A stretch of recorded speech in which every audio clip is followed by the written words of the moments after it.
Well, greetings of peace. This is the day that God has made, and truly we rejoice, and are glad in it. We thank God for God's mighty hand, God's loving kindness, and God's tender mercy. We thank God for God's divine orchestration, and we give thanks for another day, another Sunday to gather together again. I want to welcome everybody to the Globalcast Live Launch 2021, and I'm so glad to be here with Jeffery Beckham Jr. Jeff, you want to greet the people today? Hello, everyone. Greetings. I hope you all are having a wonderful Sunday. This is, a cold day in Chicago where it's negative something outside, but hopefully you're warm inside watching and spending this afternoon with us. Awesome. And it's pre-Super Bowl conversation today. And so, Jeff, I just want to thank you for joining us for this conversation. And we're really excited that you're with us. Globalcast. You have been producing so many great pieces of artwork and sharing them with us. I have one of my favorite pieces here in the back. Bridges Ruby Cross. And so, Jeff, can you just talk to us a little bit about your artwork and your commitment to telling our stories? Yeah, I mean, I think kind of going back to how I started would be helpful. I started painting a couple of years ago after the passing of a friend who was helping me at the time try to figure out, navigate whether or not I was going to run for office. I had the opportunity to interview for a potential appointment, state rep appointment in my district. And he was basically helping me figure out like all of the things to navigate, right? Like the Chicago political landscape, which can be very tricky for people that are new to that environment, or people that have been kind of on the outside as an ancillary sitting in. I've done some fundraising, but never really myself considered hopping in until that point.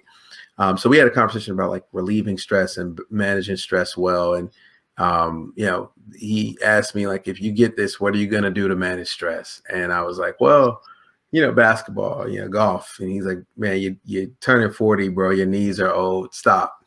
He said, what else? And I was like, well, I used to paint. I used to draw as a kid, and I love to get back into that.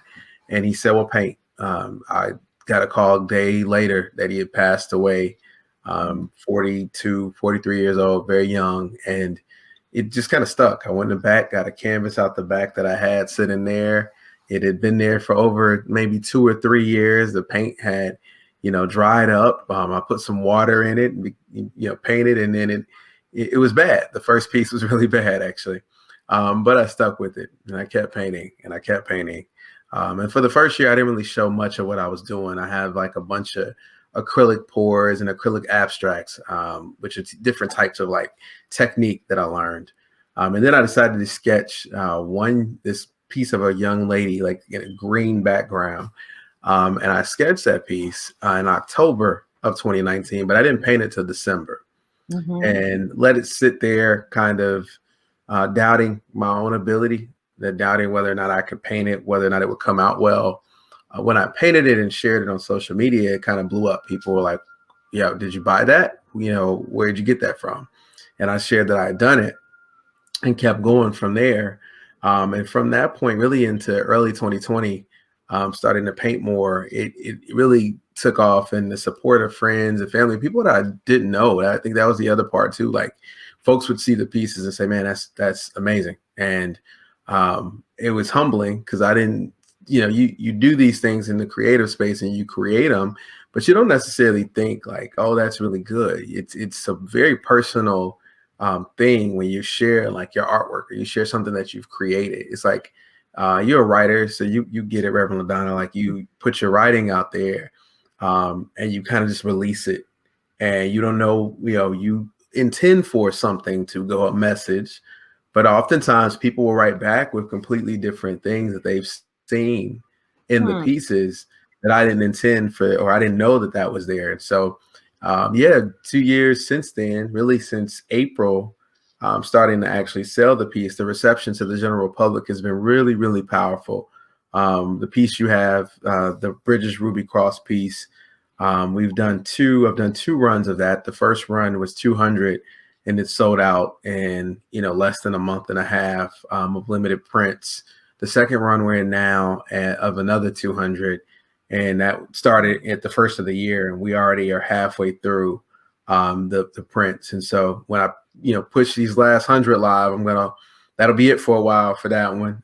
Maybe until, a year or so, we'll hold off and kind of keep it kind of on lock. But yeah, it's been really interesting seeing how folks have, signed up for, been part of, just wanting to kind of connect to the work. Yeah, well, people heard it here that that's going to be your last run for a while, because I know yesterday in the book discussion, there were some moms that were there that they wanted to get this piece for their daughters, for their kids, so that they could see positive images of themselves. And I think you've talked about that a little bit, Jeff, about the importance of these images for us and for children. Yeah, I mean, I think that's been the best part. Like initially when I painted that piece, it really was to, turn upside down on its head, the Ruby Bridges story, which if you're not familiar, Ruby Nell Bridges, segregated the William France Elementary School in November of 1960. She was young at the time. I think she was 5 or 6 years old. And, the strength that she displayed when you see this little brown girl surrounded by, what I assume are either security guards or National Guardsmen walking into school. And that's how she had to go to school, like every day. There's a piece that Norman Rockwell did of that image of her walking into the school. And next to they put the N-word. And that for me always bothered me when I saw that image. Why I understand like what Norman Rockwell was doing to convey the energy of the time. I don't think it actually depicted who that little girl was. And so what I try to do with all of the pieces and most of the ones I pick is convey the energy of how I see the people and how I feel like they should be portrayed and respected. With regard to who they are and who they were historically and the people I paint now. It's gone everywhere. And the most interesting part is when I get a text message from like a friend or somebody that's like, my daughter has the piece on her wall and she woke up and asked, is that me? And I just told her yes. Or I sent it to one person who was in a school district in Kentucky, and now they've bought them for 25 of their students, and the students just love it. And you get these images of young Black children just lighting up at the piece, which is I think the best part. Like the most important piece of that is like mirroring and giving young people a focal point of who they can become. Awesome. Well, listen, I want to talk about your most recent piece. I think I've shared with you, Jeff, how it's just really exciting. Every day you wake up, go to Instagram, see what you created, what you put out. And just the other day, you did a piece of Colin Kaepernick. Yeah. Can you show us that and let's talk about that? Especially on the Super Bowl Sunday, I think it's really important to hear and see this amazing piece. Yeah, so that's the Colin piece there hanging on the wall behind me.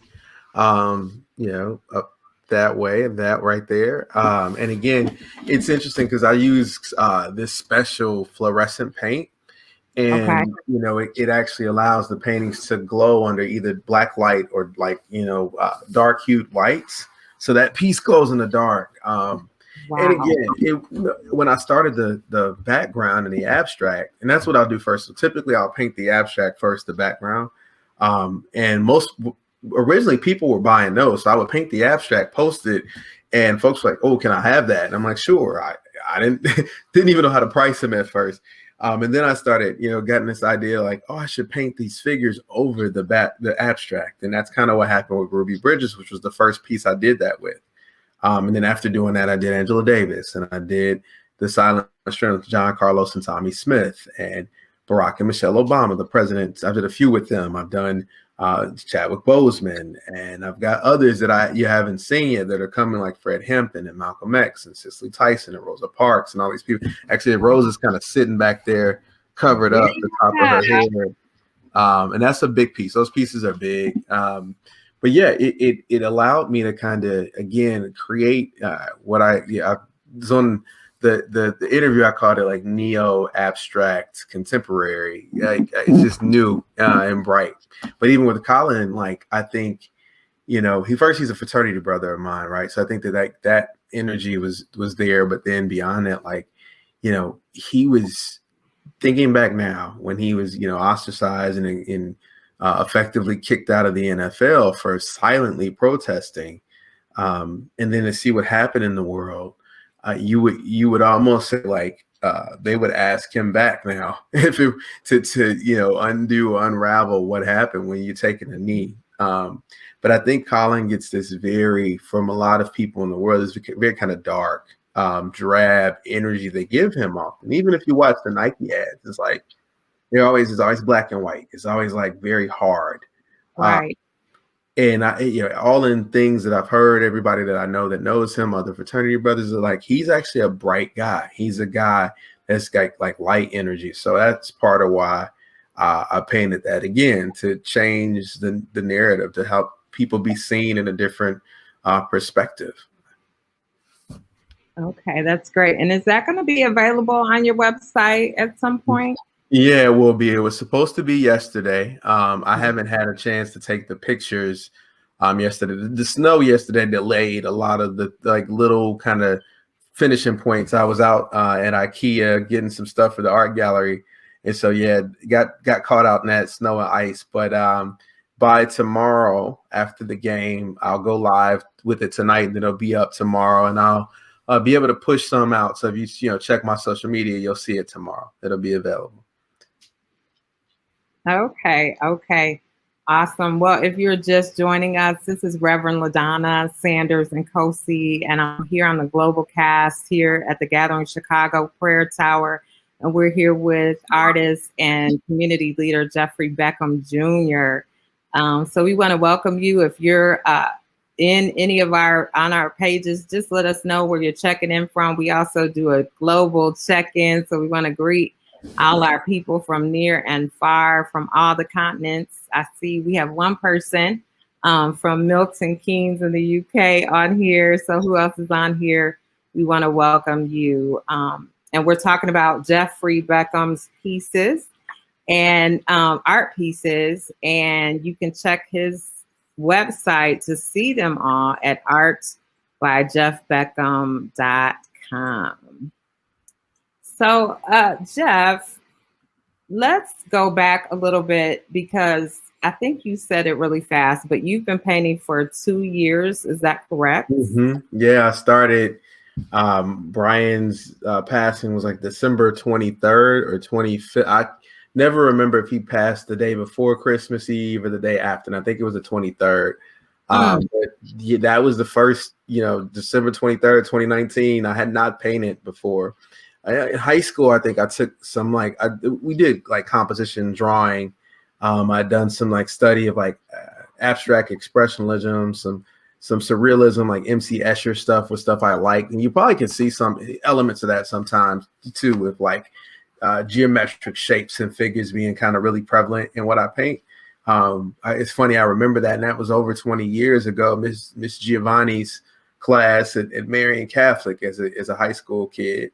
But that ended after my junior year. High school kind of stopped taking art and focused on engineering and coding, which I did through most of my young adult life up until the last few years, working in the education nonprofit space. I actually currently serve as interim CEO of Chicago Scholars, and so it's actually a great coupling of relationship. I think our students who are in, definitely get a kick out of art, entertainment, see this other side of me where they get to see me in the suit and tie at work, and they get to see me with a brush, and I share both intentionally so that they can see that you can do both, that you can be passionate about what you do from 9 to 5 and have a passion from, 5 to 9 as well. It's important for me to kind of let them into both sides of the world. I also think brings them closer to humanize us as well as adults.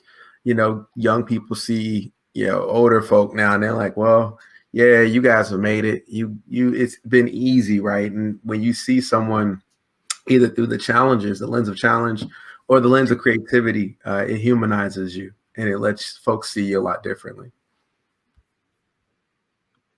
Well, you talked about the power of us sharing our stories and telling our stories. And for me and for many of the people we've been talking to, as you share your paintings on social media and you share the stories, for example, your piece called Silent Strength, can you just talk about why it's important that these stories are told?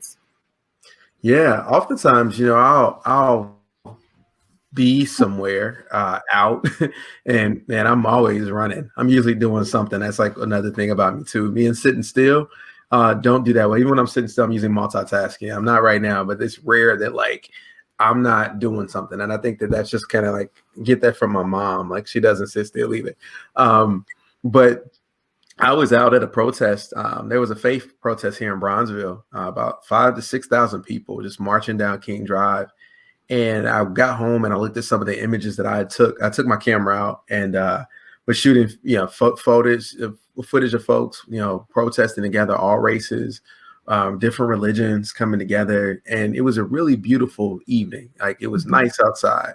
But then, there was a point where we stopped right on 35th and King Drive, and they started naming like Tamir Rice, Rakia Boyd, Jordan Davis, Trayvon Martin. When you got through the list, there was so much power. You could feel something had kind of come over the crowd. A spirit of like resolute determination coupled with grief and the unsettled feeling that these Black and brown folks, mostly Black people, had been killed and gunned down, so many of them so young, before they had the opportunity to really fulfill all of what they could have accomplished had they been here. I got home, I got a canvas out, I sketched out like the outline of a protest. It was like a silhouette, painted that. I had done the background earlier that week, and it was a really beautiful black background that looked like rain through the eyes of a window pane, like rain through glass. And it had a sad feeling to it. And I didn't know what I was going to do with it. And after that protest, I sketched out the protesters as a silhouette over it. And I said, and then I put, Breonna Taylor's name in there, and it said, no justice, no peace, and Black Lives Matter in the actual protest piece, which, I think, again, coupled with the rain feeling of the background, again, speaks to we are sad, we will grieve, but we will not lay down. We will continue to fight for justice. And I think, that piece was inspired by that. There's a piece I did in July, either June or July. It was the day of George Floyd's funeral. It's called I Cry for George. There's only one of those. There will only ever be one of those on purpose. When I painted the piece, the background, I did like purple from like Minnesota and royalty. Then there was like a gold overlay again, and for like the regalness. And then there was black. And when I did like this crying effect that I do, if you look at it, you can see that it looks like two people, a male and a woman, facing each other, both crying. And that's complete abstract. There's no sketch of a face, but everyone that sees it sees faces. And, folks will ask, like, how do you come up with who you paint? Sometimes it's inspired by the moment. I sketched 2 Kobe Bryant pieces out last year, the day his plane crashed. I was actually recording my podcast when the helicopter went down, and that was the morning, like, we had a pivot. And we talked about Kobe. And then that night I went home and drew 2 pieces. One I finally finished right before Christmas. The other one I still have not finished yet. And the one is more abstract. The other was actually more of a portrait. And the one that's the portrait I haven't just been able to finish, but it was tied to, again, the moment, Chadwick Boseman in the moment. And I'd started sketching a Chadwick Boseman piece a long time ago. I had one for him. I was sketching it while my mom was recovering from surgery in Mayo Clinic. I had one that I'd done. I haven't finished that one. I still have that one. It's actually here behind me. But the one that I finished was a completely different piece that I got inspired to do. So it sometimes things in a moment, sometimes it's a dream. I've dreamt pieces and gotten up and painted them. That's why I always say, like, it's not me.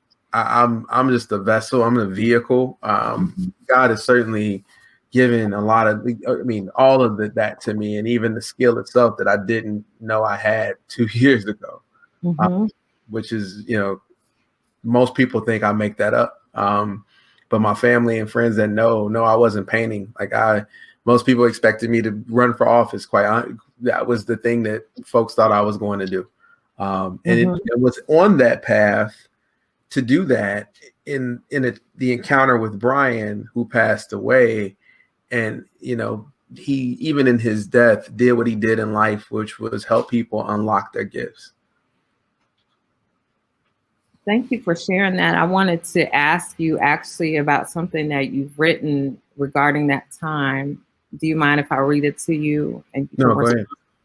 You said this: whatever the thing is that brings you peace and harmony, please do it. Being mindful of your mental and spiritual health is as critical as your physical well-being. So I encourage you to find your thing. Do you remember writing that? Oh, absolutely. Yeah. Leading an organization in the seat that I have the privilege to sit in, you get a lot of information, right? That's pretty much what, like, people are like, what do CEOs really do? We set culture and vision, and then we also digest information to make the right, decisions that align to strategic plans, right? So we help corral the plan, and then we make the decision. As part of that, one of the things that I've seen is the information with regard to how my students, how my mentors, how our stakeholders are really doing and handling this pandemic. And while they have been extremely strong and very resilient, including our staff as well, after a year, which we're almost approaching a year, I think we shut everything down. Maybe March 25th was the day that we said we're not going to come back into the office and that we would see everybody in a month. A year later, we're still not there. And I think what I've seen with the information I've been given, and even some of the data around student achievement in the city, is that the cracks are starting to show very, they're prevalent, and they're widening as fast as the achievement gap is widening in our city. And that, to me, is concerning. And in that piece that I wrote, it was really regarding telling folks that, it's okay, to not be okay, but it's also okay to acknowledge that we're not just working from home. I think people get that messed up. Like, oh, you working from home, you should be good. We're working from home in the midst of a global pandemic. This isn't a choice. It is something that we have been forced to do. And when you're forced to do something like that, it does have an effect on your mental well-being and your spiritual well-being. And so you have to practice, just like, when we came home initially, the gyms closed, I was still do a couple times a week, 150, 200 push-ups with a group of guys. We've been doing it for 47 weeks, 48 weeks. Wow. We all started riding bikes this summer. I was out doing 60, 70 miles a week on my bike outside. We adapted to the world from the physical perspective. The question that I ask, and I still ask, is did we do the same thing from a mental and a spiritual perspective? I think, a lot of churches obviously went virtual, right? And so it is hard when the church, and the word church, if I remember correctly from Latin and Greek, means community and people, means body. And you're not connected through the communing that happens on Sunday or in Bible study or in choir. That can break you in the same way, in regard where if you're not in the gym and you're eating what you've been eating, you haven't changed your diet, you haven't changed the process and procedure by which you live, it'll crack, and those cracks will start to show. And I think spiritually and mentally, a lot of folks are dealing with that and haven't slow down. Like, the pandemic made me slow down. It made me look in the mirror. It made me say, I need to lose weight. It made me say, I've got people around me that they're not bad people. Nobody was like, I want to make sure I say that. But we weren't progressing in the way which God had told me I'm supposed to go here. I'm supposed to be, I'm headed down this path. This is the path that I'm supposed to be on. And I'm still being pulled because I've got folks around me that I hadn't looked to see that we kind of have gone down some different paths in what we want and hope to achieve in life. And that's okay. That happens. Our paths are our paths. Like you can't fault folk. You can't, there's reasons, seasons, and lifetime. And I think God often will move you. And if he's trying to move you, or he's trying to elevate you, or he's trying to get your attention, in the quarantine, we had to shut down. We were in the house. So you look in the mirror and you're like, man, this wasn't the path that I was supposed to be on. And, everybody talks about the power of the pivot. For some people, I don't think it was a pivot as much of a realignment of your steps are ordered and you on somebody else's stairwell. I mean, that, and so that time for a lot of folks, that's what happened. It wasn't just businesses. The world reset, the globe reset. You hear these stories about how like our entire environmental perspective from air quality got better, that the fog was clearing in LA, that some of the things happened with regard to global warming had started to reverse. And we're talking about people being inside for 90 days, 60 days. I can't say, I don't think God brings plagues to us after Jesus, right? That if the theologians say that the last fall was Christ's death, he paid the cost. So, you can't blame this thing on God to say God did this, but oftentimes God will use something or allow the enemy to have, reign a little bit so that he can use it for the glory of getting our attention and getting us back right? Job, I'm gonna take my hand. Okay, I'm gonna test. We see what you gonna do. I know my servant Job. Job is faithful. Just watch. So the enemy comes and he takes Job's wife, his kids, his house, his job, everything. Job stays faithful, gets it returned back tenfold, right? Right. And I think, and I love that story. My initials are JOB. My parents probably named me that on purpose. I think I've had a lot of Job moments. I feel like the globe is in a Job moment. And God is like, I'm just going to see if y'all going to stay faithful. Are you going to remain faithful to what I've called and told you all that you're supposed to be doing? The church, are you going to stand up in this time? Have you gotten so caught up in personality and big buildings that you're going to forget how to operate? That, my word is all you need. Is the bread of life. The source is right in our books, our phones these days. Right. I think that a lot of what's occurred is to wake us up, and hopefully people are waking up. Wake up time and realignment. Jeff, how did the pandemic, or along with what you're saying, how did this affect your artwork, and how did it affect your vocation? Man, that's a good question. I think from the art perspective, it gave me time to practice. Like I needed to sit down and practice. And there were things that I had to learn with regard to art. I'm very analytical in terms of my approach to work. I'm an engineer. I kind of have like the best of both worlds with my parents. My dad is an engineer and very technical. My mom is kind of the people person, amiable. She's a nurse, still scientific, but a nurse.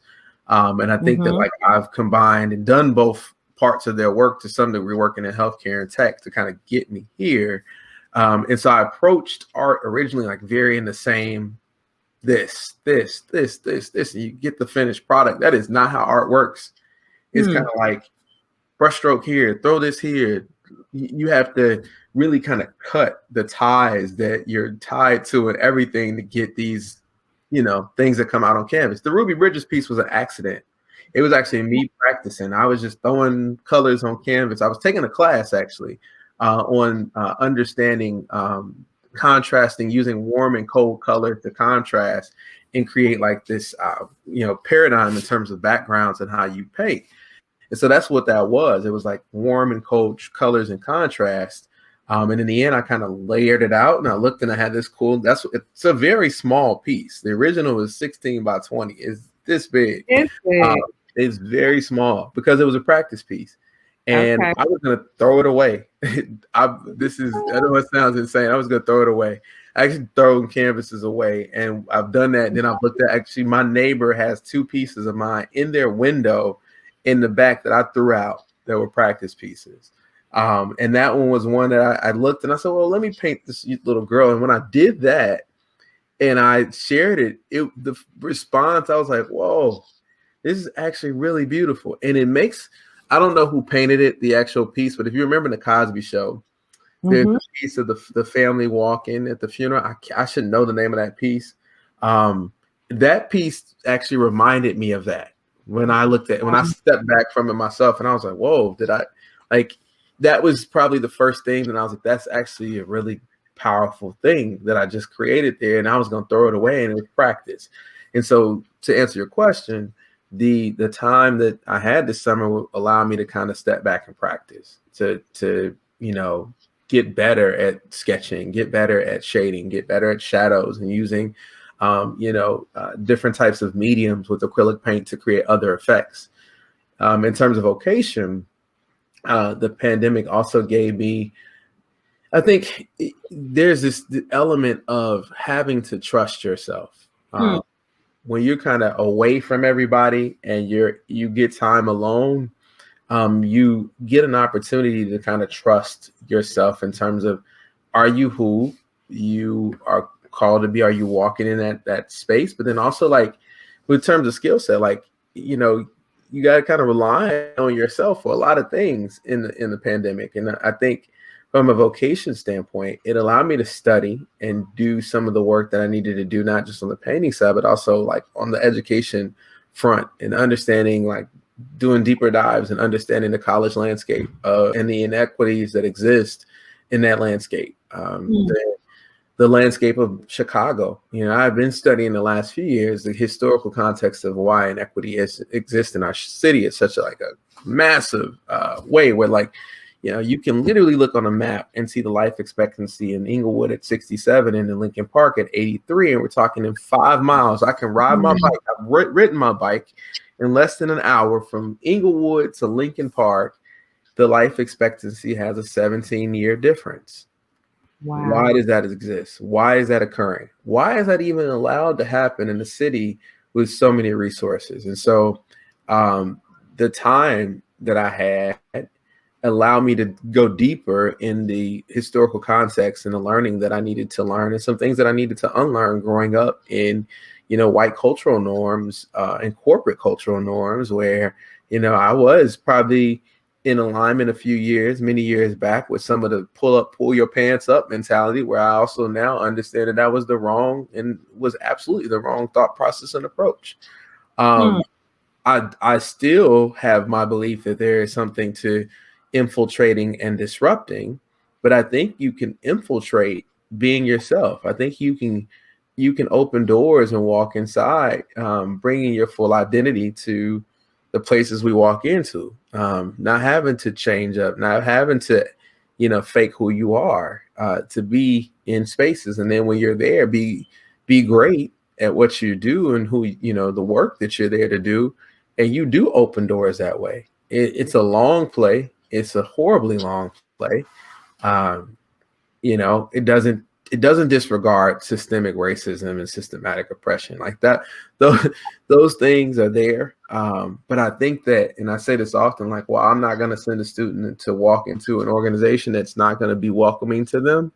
There are enough organizations that want them now with regard to jobs, and they want our young people there. They're willing to do the work to change the culture and the environment. That's who we need to partner with. It's like, we don't have to knock on this door. We can knock on these, or these doors are open to us. We don't even have to knock. They're open. And I think that that's a shift for me to happen too, not recently, but over the past. I mean, I think that's the last few years working in the environment that I work in. You know, I have a bunch of dynamic, brilliant young people who are on my staff who are like, no, this is what we wanted. We're not changing. You know, sometimes that could be a problem too, but more often than not, it's like, it's a good push. It's a necessary push. It's a necessary, the amount, how vocal they are. I appreciate that, because I came up in, you know, the end of the baby boomer led environment where it was like, you fit in where you fit in, you're quiet. Young employees are seen, not heard. You wear blue in a white shirt every day, blue tie, no earrings, no facial hair, no nothing. Like, come to work, do your job, go home, and pay your dues to get promoted. And then we never got promoted anyway. You pay all these dues, and you were passed over every single time anyway. So, you know, I kind of like the new approach of using our voice and bringing our whole self to the environment. I think that you know, that level of disruption that we've seen has made some change.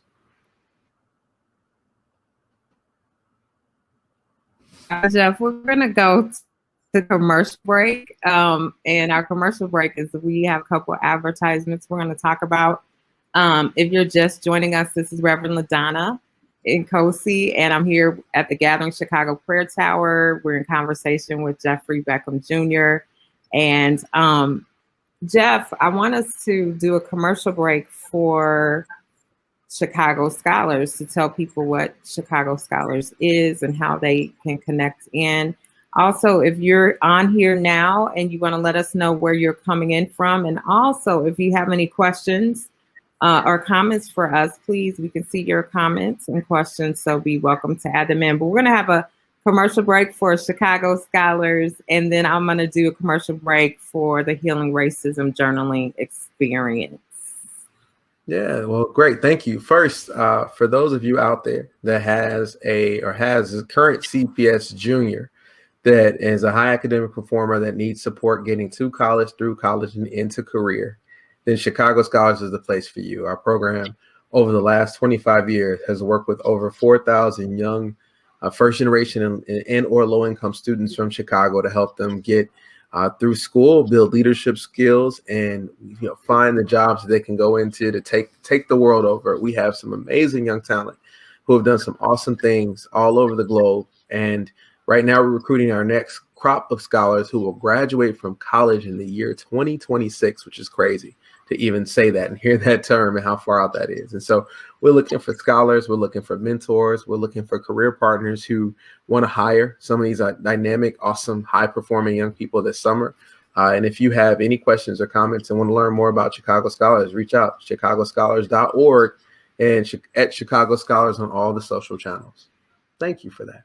You're welcome. You're welcome. You know, I don't know if I mentioned to you, but one of my key focuses is mentoring programs. And I myself am definitely a benefactor of mentoring programs from high school through college at Mizzou, all the way in through my doctorate. So we're really excited about what you all are doing at Chicago Scholars. And I understand you also are looking for mentors. Is that correct? Yeah, looking for mentors too. We have about 250 mentors we bring in every year who are adult volunteers that work with our students in that first year, the senior year of high school and that first year of college. It's like the transition, the bridge year. And they help with like social, emotional support, coaching, leadership, helping them kind of get that job focus. Like, what do you need to do to get the internship? All of those things. And so it's a real dynamic program. I wish that it did exist when I was in school. I just didn't know about it back in the day. But we've grown too. So we're looking for, 500 to 600 young people, 200 mentors. You mentor in a cohort. So don't feel like you have to take it all on yourself. You will have, 2 to 3 other mentors with you that will help you work with 7 or 8 young people, which is a very interesting way. I've appreciated I've mentored for the program, and I've appreciated that space and doing it that way, because obviously you may relate more to certain young people than others. And typically we do interest-based kind of putting folks together. It's like Match.com a little bit, and matching our mentors to our young people based on things they like and things that they're interested in. And so you typically we'll have something to discuss with the young people that are part of your cohort. Awesome. Awesome. Well, thank you for that. Thank you for that. So listen, I want to share also with everyone that we are offering a Healing Racism journaling experience. And you can see that here. It's going to be on February 20th at 2:00. It's a virtual experience, and you can register for that on Eventbrite. You can also reach out to us at thegatheringchicago.org. And we actually just had our first one in January, at the end of January, and it was absolutely amazing. We had poetry. We had the voices of the ancestors from Dr. Martin Luther King. It was just powerful. And one of my issues or concerns in doing this work of healing racism is that there's such a focus on learning or talking to people, telling them that racism actually exists. But there's not a lot that goes into providing spaces where people who are dealing with racism trauma can deal with being healed regarding racism trauma. So we want to invite you all to come out to that, and we'll also be hosting one in March. All right. So healing racism from the inside out. So Jeff, I'm working actually, that's my project for my doctoral program in the Right Scholars. And my thesis would be that your artwork and actually telling these stories is a part of healing racism. It's a part of healing, healing racism. What do you have to say about that? Yeah, I mean, I think even in the approach to the art and narrative and story, kind of owning narrative and making sure that it's accurately told was part of why I started painting. And I've painted some of the people that I have.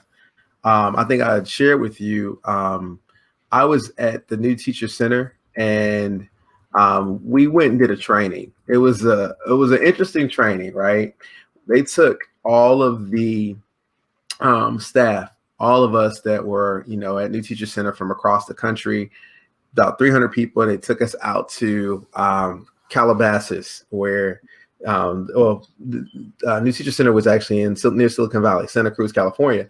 And we did like a 2-day training where it was like we went through Glenn Campbell's Courageous Conversations, Glenn Singleton, Courageous Conversations About Race. Which is a book that's supposed to help those in the education field like work to achieve equity. And we did the one thing you do. I don't know if you all have seen this video where like the guy has the dollar and he's like, take 2 steps forward if you had both parents growing up. And in the end, you look and it's like all the white kids are up front, all the black kids in the back or middle.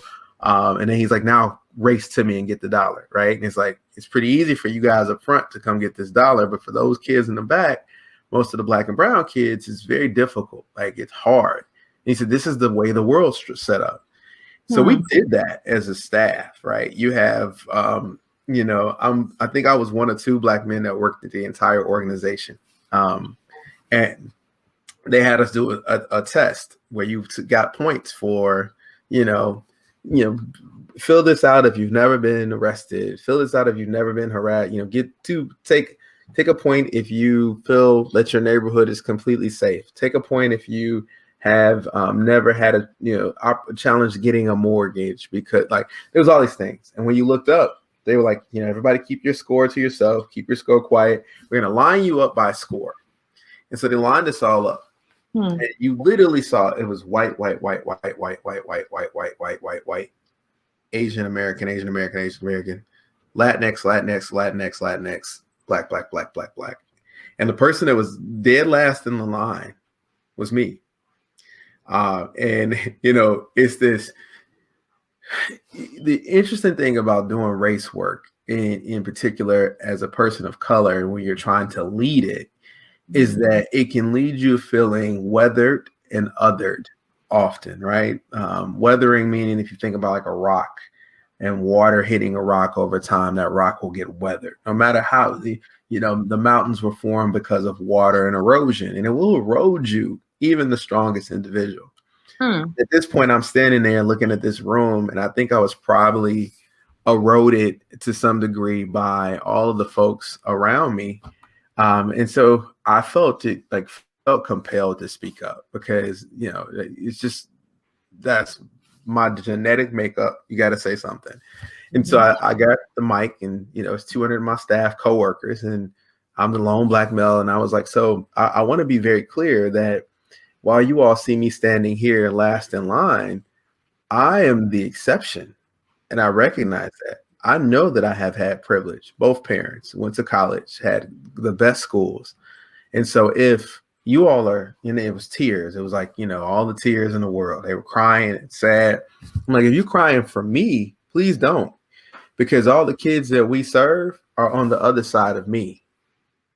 And they're kids that are thousands and thousands and thousands of points and light years away from me.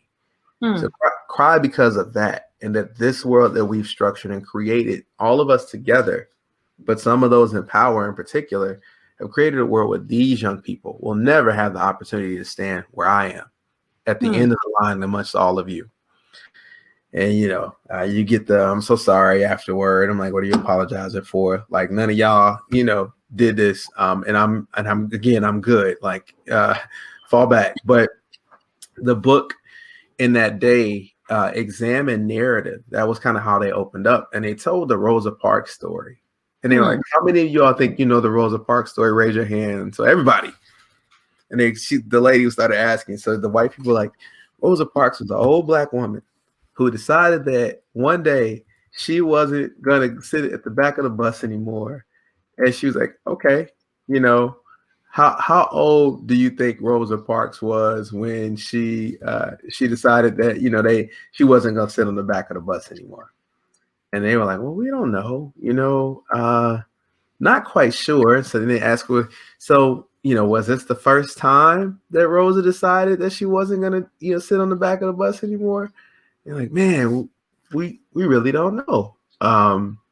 This is crazy. And so the lady kind of breaks down the story, right? That Rosa that day, this wasn't something that was random, that it was actually planned, strategic approach that the NAACP at the time worked with her on, and that Rosa actually wasn't the first person to do this, that they had tried before. But each and almost every other time they wouldn't arrest, or they would just do. So this was like a strategy to get this done. And I think the other crazy part about that too is like Rosa was like 42 years old. So, she wasn't old at all. I think, that was 1955 and she was born like 1913. But when you hear the strategy that was put behind this, and that there was really a well thought out plan of action for this, it made me realize that folks don't know the real story of a lot of the history that is American history, not Black history, American history. Yes, it's Black history too, but how our country was built, how our country changed, the door that opened for Dr. King and other civil rights leaders to work with LBJ on the Civil Rights Act, and the things that happened from that. It was strategic. And so those conversations about race have really kind of been the driving force behind why I've chosen some of the art and pieces I have and painted the people that I have. Thank you for sharing that. I want to, along that lines, ask you about a few pieces. For example, the piece Silent Strength. Can you talk about that? Yeah, so Silent Strength, Dr. John Carlos and Tommy Smith, again, another piece that it wanted to highlight the narrative. And I think I painted that one in the midst again while thinking about like the world outside my neighborhood in Chicago was really on fire, like looting and rioting was happening. And my brain just went right to Colin Kaepernick thinking like, and they thought his protest was too radical. And it made me think back to the picture of the two men with the gloves and the fist up on the gold and bronze, podium. And I painted that over the American flag with the stars crying, because I feel like they really, tried to ostracize and give Dr. Jeremiah Wright a hard time about his comments, the chickens come home to roost. But I think what we've seen this summer, and even leading into, where we are now, is a lot of chickens coming home to roost. Yeah. And that piece for me was one that said, well, you got to fix this thing that's been broken. That folks are more offended by that image that I painted of a flag with crying stars Come on. than they are of a noose hanging in the Capitol building. That folks are more offended of me writing Black Lives Matter on the ground outside of 75th Street in Chicago than they are with folks putting Klan paraphernalia and saying they want to hang and lynch Nancy Pelosi or Congress folks for disagreeing with the president who has done, former president who did nothing but, spew things that were hateful, right? And again, this isn't a political conversation. I don't want it to go there, but I want to be very clear that, like, what are we really mad at with the messaging? What were we mad at with Colin Kaepernick taking a knee when he said it wasn't to disrespect troops nor the flag, that he put his hand over his heart still while he took the knee, that the knee was to bring light to what was happening to people of color who were being attacked, assaulted, and killed by police at a astronomically abnormal rate than the white counterparts. He wasn't asking, even the ask that he didn't make initially was just to try to look at it, open your eyes to see it. Yeah. And unfortunately, it took 8 seconds and a knee to the neck of a Black man in Minnesota for folks to say, this is not right. And it's unfortunate that had to happen again. And then we had to see it again. And we keep seeing it all the time. Like that, I think that is the part that is the frustrating component there, and why the pieces that I paint, you can feel that sometimes. There is a energy around some, I'm competitive. I was an athlete. I played sports, and I think sometimes that energy comes out in what I paint too. Okay. Shifting over to, I want to talk about the power of naming. Because when I'm looking at this Bridges Ruby Crossed picture, and you're also painting Rosa Parks. On the people may not be able to see it, but on Bridges Ruby Cross, you have the word Queen written across the picture. In your is it Until Kings Rise? You have the king naming Emmett Till as king, and then you can say about Rosa Parks because we haven't seen it, but you talk about whether or not you're going to have her prisoner number on her.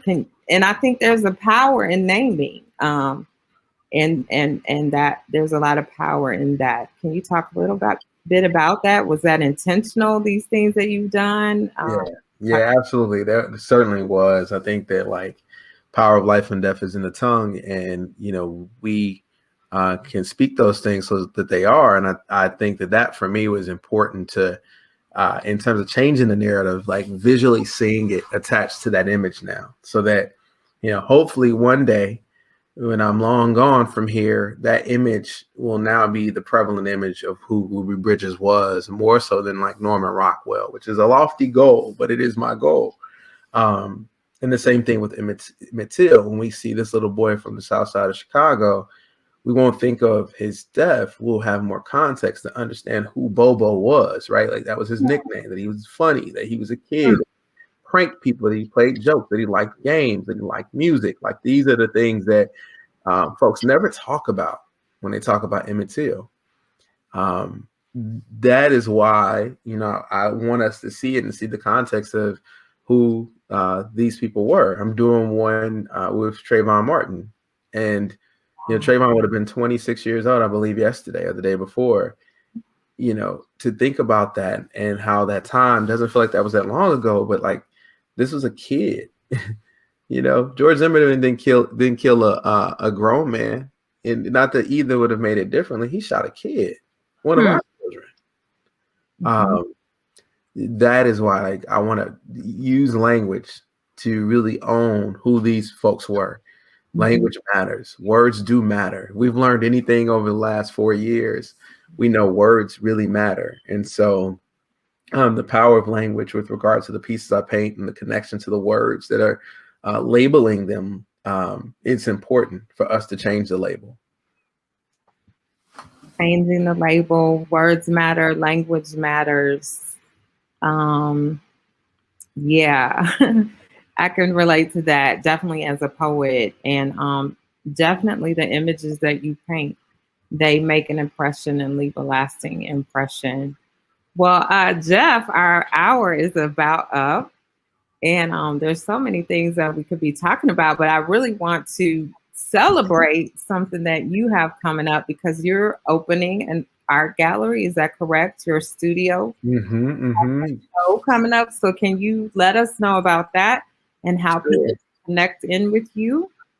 Yeah, so this week, again, tomorrow, there'll be a link on my website, artbyjeffbeckham.com, where you'll be able to register for your time to come view the work at our studio. I say our because I have a partner, Mike Jew, who I own it with, and we'll have my work there, but I'm also bringing in some other young African-American artists to kind of celebrate Black History Month, the Heroes Live in Color theming of that, folks that are considered or could be considered heroes for the culture will be featured, and it'll run from the 17th of February through March.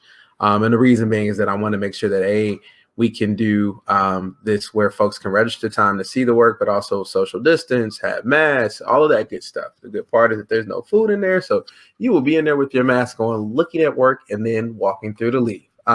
So we can keep people safe. I don't want to have any super spreader events, every part of that. So yeah, we'll be able to do that. And then hopefully this summer when we get back to, or next fall, more likely than not, get back to some normalcy, we'll be able to do larger shows, get folks in to gather and get together and have some food, break bread there too. But for now, it's nice because you can come in. It's a big room, just a square room. You can walk through and walk out, see the pieces. Order prints if you like to do that there too. You'll be able to order prints, and I'll have some limited inventory on site too as well to purchase. But it'll be, again, you got it up there below me here, artbyjeffbeckham.com. And you can see all the pieces too as well. All of the ones we've talked about are on that site, with the exception of the Colin Kaepernick, which will be up, and the Rosa Parks Beach, which will be up there probably later this week. Those two, Colin tomorrow, Rosa probably by the end of the week. I got to finish her, but yeah. That's the one I want for Rosa Parks. That one. It's gonna be good, and it's so big. I think that's part of why I just haven't finished this. It's a I think 40 by 60 canvas that I have for her. Wow, so that's the biggest one in the group. All right. Well, before we go, I have to ask you a Reveladonna question, and that is, how does it feel, Jeff, to be doing your art gallery, to be seeing your pieces around the world? How does it feel? Very humbling. It is definitely it feels great to know that something you create inspires people.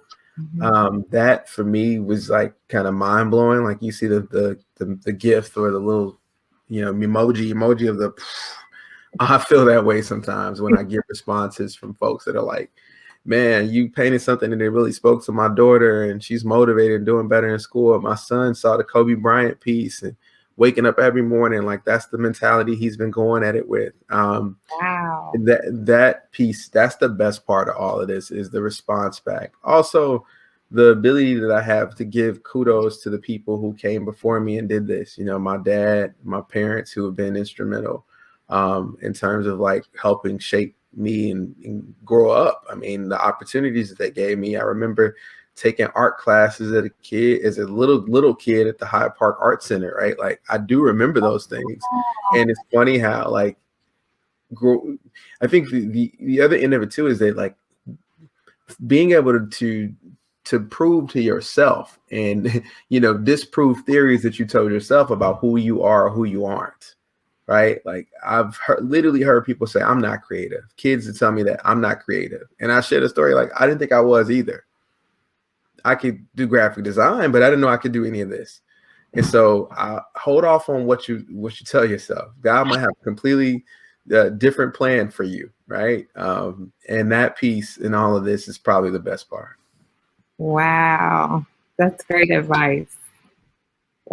Thank you for sharing that. Well, we're about to wrap up. I think we could go on and on. So I already asked you, Jeff, if you would come back. Sure. To continue the conversation. But as we get ready to close again, this is Reverend LaDonna Sanders and Kosi, and I just really want to, first of all, thank you, Jeff, for joining us for the first Globalcast. I want to let everyone know that we're going to be having a series throughout February and into March, April, and beyond. And when we're able to get over to the other side in South Africa, we'll be broadcasting from there as well. Also want to let you know that we're in 28 days of poems, original poems with Rev L. So look out for that on our page at The Gathering Chicago. Jeff, is there anything else you have going on or anything you want to say for the people before we check out? No, just thank you for, doing this and lending energy to this in space for folks who have things that they're doing and producing and voices. I think that it's important. And so, yeah, your storytelling and giving us space to tell stories. So I appreciate that. And lastly, Mizzou shout out to as well to a fellow Tiger. That's my Mizzou degree right there. I'm proud of. And to see us moving and doing this is really, really exciting for me. So I'll be watching and tuning in for your future Globalcast. Awesome. Thank you, Jeff. Well, everybody, I want to ask you to share this, encourage someone today and in these days. And we look forward to connecting back in with you again soon. God bless you and keep you, and we will see you again. Thank you. Thank you.